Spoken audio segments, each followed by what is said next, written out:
എൻ്റെ പേര് മനീഷ. ഞാൻ കരിമുകൾ ഇടവകയിൽ നിന്നാണ് വരുന്നത്. ഞാൻ 2022 നവംബർ 7 തീയതിയാണ് ഉടമ്പടി എടുക്കുന്നത്.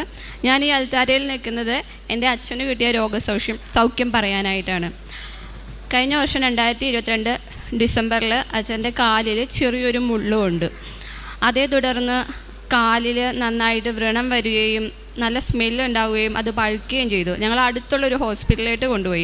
ഹോസ്പിറ്റലിൽ കൊണ്ടുപോയി ഡോക്ടർ കൺസൾട്ട് ചെയ്ത ഉടനെ പറഞ്ഞു, നമുക്കിത് ഒന്നും ചെയ്യാൻ പറ്റത്തില്ല, ഇത് കണ്ടിട്ട് തന്നെ നല്ല പഴുപ്പുള്ളിലേക്ക് കയറിയിട്ടുണ്ടെന്നാണ് പറഞ്ഞത്.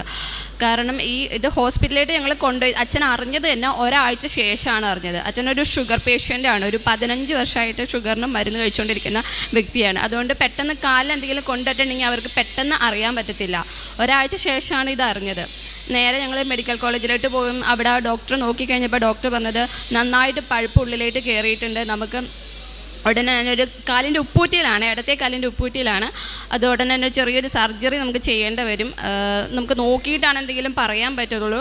ഷുഗർ നല്ല ഹൈ ആയിരുന്നു, അതുകൊണ്ട് നമുക്ക് നോക്കിയിട്ടേ പറയാൻ പറ്റുള്ളൂ എന്ന് പറഞ്ഞു. എന്നിട്ട് ഡോക്ടർ പരിശോധിച്ച് കഴിഞ്ഞപ്പോൾ പറഞ്ഞു എത്രയും പെട്ടെന്ന് സർജറി വേണ്ടി വരുമെന്ന് പറഞ്ഞു. കാരണം പഴുപ്പ് ഉള്ളിലേക്ക് കയറിയിട്ടുണ്ട്.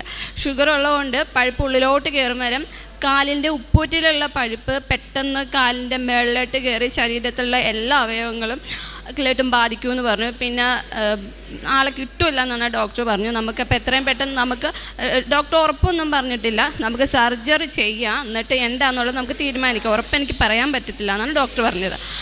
സർജറി ചെയ്തു കഴിഞ്ഞപ്പോഴത്തേക്കും ആ ഉപ്പൂറ്റിയുടെ ഉള്ളിലുള്ള പഴുപ്പ് എടുത്തു കളഞ്ഞ് നമുക്ക് ഡ്രസ്സ് ചെയ്യാം. അതേപോലെ ഷുഗർ കൂടുതലാണ്, നമുക്ക് ഇൻസുലിൻ എടുക്കുന്നുണ്ടായിരുന്നു. അങ്ങനെയാണ് ചെയ്തുകൊണ്ടിരുന്നത്. അവിടുത്തെ പഴുപ്പ് എടുത്തു കളഞ്ഞെങ്കിലും അത് പൂർണ്ണമായിട്ട് ഉണങ്ങിയോ അല്ലെങ്കിൽ പഴുപ്പിൻ്റെ മുഴുവനായിട്ട് മാറുകയൊന്നും ചെയ്തിട്ടില്ലായിരുന്നു. ഞങ്ങൾ ഒരാഴ്ചയും ആ ഹോസ്പിറ്റലിൽ തന്നെ ഹോസ്പിറ്റലിൽ കിടന്ന് എന്തെങ്കിലും മാറ്റം വരുമോ എന്നറിയാൻ വേണ്ടി ഞങ്ങൾ കിടന്നപ്പോഴത്തേക്കും ഒരു മാറ്റം ഉണ്ടായില്ലായിരുന്നു. ഈ പഴുപ്പ് വീണ്ടും വരികയും ചെയ്തിരുന്നു. പക്ഷെ ഉള്ളിലേക്ക് കയറിയിട്ടില്ല എന്ന് ഡോക്ടർ പറഞ്ഞത്.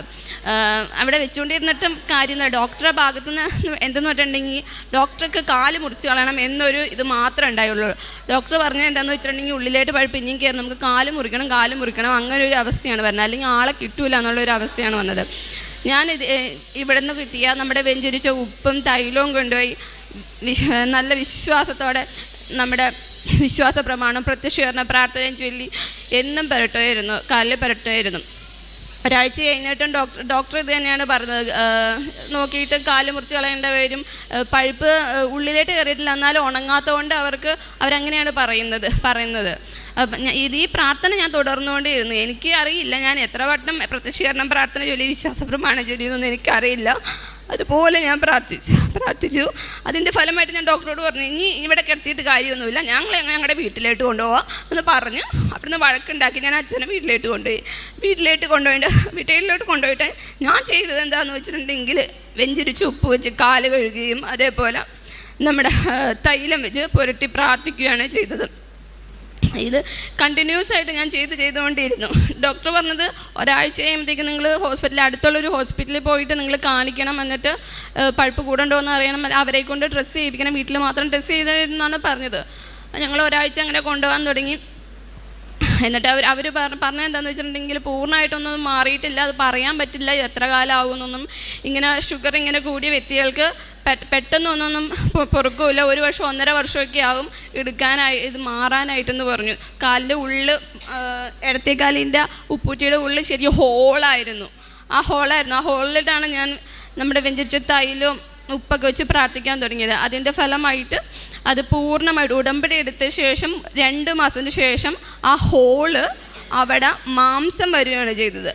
മാംസം വന്നു. അതിനുശേഷം ഞാൻ പ്രാർത്ഥിച്ചു, എൻ്റെ മാതാവ് എൻ്റെ കയ്യിൽ 10 പൈസ എടുക്കാനില്ല, ഹോസ്പിറ്റലിൽ കൊണ്ടുപോയുള്ള പൈസയൊക്കെ തീർന്നിരിക്കുകയാണ്, മാതാവ് എന്തെങ്കിലും ഒരു വഴി തെളിച്ച് തരണമെന്ന് പറഞ്ഞു. അതിൻ്റെ ഫലമായിട്ട് ഞാൻ വീണ്ടും എപ്പോഴും ഞാൻ ചൊല്ലുമായിരുന്നു, വിശ്വാസ പ്രമാണവും പ്രത്യക്ഷീകരണ പ്രാർത്ഥനയും ചൊല്ലുമായിരുന്നു. അതേപോലെ വെഞ്ചരിച്ച ഉപ്പും നമ്മുടെ തൈലവും വെച്ച് വേറെ ഒരു മരുന്നും ഇല്ലായിരുന്നു. ഇത് തന്നെയാണ് ചെയ്തുകൊണ്ടിരുന്നത്. ഡ്രസ്സ് ചെയ്യുമായിരുന്നു, ഇത് തന്നെ ചെയ്തുകൊണ്ടിരുന്നത്. ഉടമ്പെടുത്തതിൻ്റെ 5ാമത്തെ മാസം എൻ്റെ അച്ഛൻ്റെ കാലിൽ തൊലിയും വന്നു, മാംസം വന്ന് തൊലിയും വന്ന് കാല് പൂർണ്ണ സൗഖ്യപ്പെട്ടു. ഇത് ശരിക്കും ദൈവം ഇടപെട്ടാണ്. മരുന്നിൻ്റെ ആ ഡോക്ടർ പറഞ്ഞിരുന്നു ഉള്ളിൽ മാംസം വന്നിട്ടുണ്ട്, മാംസം ഇച്ചിരി വരുന്നുള്ളൂ. ഇപ്പോൾ പൂർണ്ണമായിട്ട് വരണമെങ്കിൽ നമ്മുടെ വലത് കാലിൻ്റെ ഏതെങ്കിലും ഭാഗത്തു നിന്ന് മാംസം എടുത്ത് നമുക്ക് വെക്കാം, എന്നാലാണ് ശരിയാവുള്ളൂ. പ്ലാസ്റ്റിക് സർജറി ചെയ്യേണ്ടി വരുമെന്ന് പറഞ്ഞ് ഞങ്ങൾക്ക് എഴുതി തന്നു. കോട്ടയത്തിലായിട്ട് നിങ്ങൾ പൊക്കോളെന്ന് പറഞ്ഞ് എഴുതി തന്നു. ഇതിനൊന്നും ചെയ്യാൻ ഞങ്ങളുടെ കയ്യിൽ കാശുണ്ടായില്ല. അതുകൊണ്ട് ഞാൻ പറഞ്ഞു, മാതാവേ ഇതിന് പൂർണ്ണ സൗഖ്യം തരണമെന്ന് പറഞ്ഞു. അങ്ങനെ പ്രാർത്ഥിച്ചതിൻ്റെ ഫലമായിട്ട് ഒരു പ്ലാസ്റ്റിക് സർജറിയും കൂടാതെ എൻ്റെ അച്ഛൻ്റെ കാലിൽ മാംസം വന്നു. വെറും 2 മാസം കൊണ്ട് മാംസം വന്നു. 5 മാസം കൊണ്ട് കാലിൽ പൂർണ്ണമായിട്ട് തൊലിയുന്നു. ഇത് പൂർണ്ണമായിട്ട് ഞാൻ വിശ്വസിക്കുന്നു പരിശുദ്ധ അമ്മ എനിക്ക് തന്നു എൻ്റെ അച്ഛന് തന്ന സൗഖ്യമാണെന്ന്.